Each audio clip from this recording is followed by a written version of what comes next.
I wanted to try something a bit different in multiplayer, a Dwarven Rush army. First time I've tried this army. It has 6 miners up front, they are backed up by 6 longbeards. Behind them I have 4 hammerers and the Slayer King. I'm coming up against the Greenskin army that has 2 giants. It has 3 boar boys.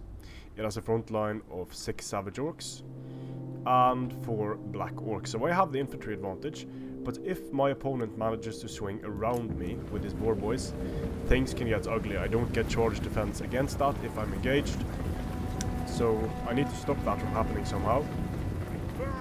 And I have a feeling, looking at my opponent's army selection here, I have a feeling I'm going to be able to do very well with proper target selection.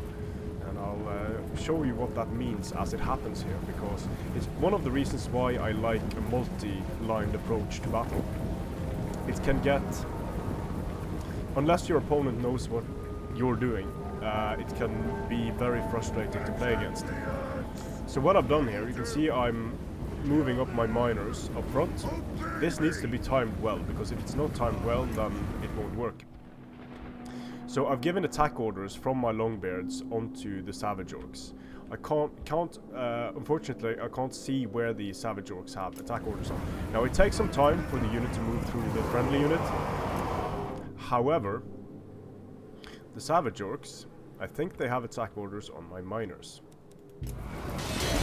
Anyway, I get the charge on the savage orcs. The savage orcs lose hard on the charge.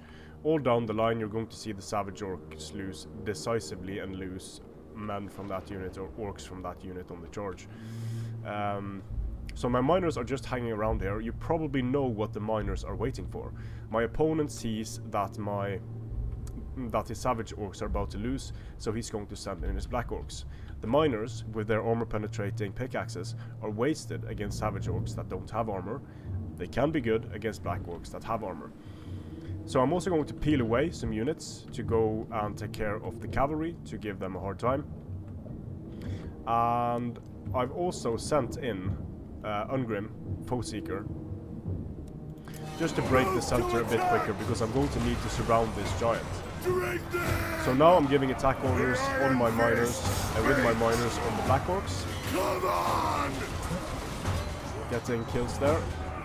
The boar boys are getting chased away by some dwarfs. Always nice to see. Doing the same thing over here, peeling off a unit of miners because I've won so decisively against the savage orcs. And I'm also making sure that I'm giving attack orders on Grimgor with Ungrim. So Grimgor is taking the beating from Ungrim. And now the hammers join the fray, because the cavalry was tied down for a bit. I don't need the hammers to protect my rear. Just going to let these longbeards keep chasing away these units. It's always annoying when Orc Goblin units come back. And the hammers winning decisively, that's what I want to see. I just need to break these black orcs, and then I can start surrounding the giant properly. Grimgor is running away, so I need to make a choice. Do I chase down Grimgor, which I'm probably not going to be able to because he's faster than me, or do I just turn around and continue breaking the enemy center so I can surround the giant? Well, I really should start surrounding the giant. I am managing to hit the boar boys a bit with my hammers. They are going to get the rear charge here, and you'll see the devastating effect of rear charge. I'm turning around my miners and trying to get some damage done against the boar boys, but the boar boys arrive and they break the morale of my units. But the center is where it's happening. That's where the giant is. I'm using Ungrim directly against the giant now that Grimgor is taken care of. The hammers dealing directly with the black orcs. Longbeards, amazingly enough, still alive. Grimgor is coming back, and now the rear charges are starting to happen down the line. Hammers won't break from this. The black orcs have taken a lot of damage. These units are still alive. I needed to send in my hammers here to deal with the remaining black orcs on the flanks.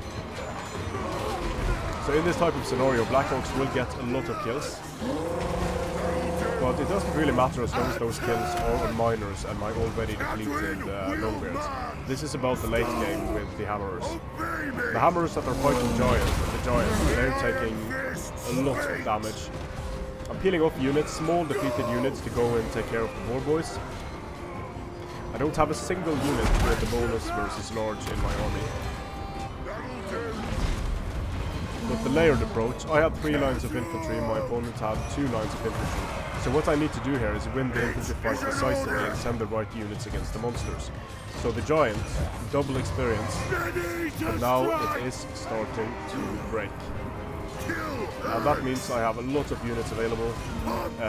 Some miners are even available for going and taking care of Grimgor.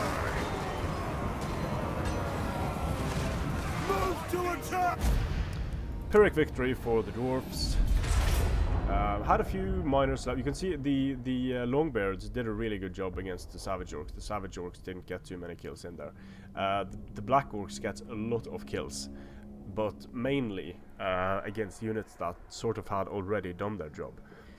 So Hammerers were still on the field. They took some damage. The Giant got 2 experience chevrons. I don't think it started out with experience chevrons, but I might be wrong. So this is a case where the dwarfs actually start out with more units than the orcs and goblins. And I think what I'm talking about with target selection, you can see that Grimgor Ironhide here has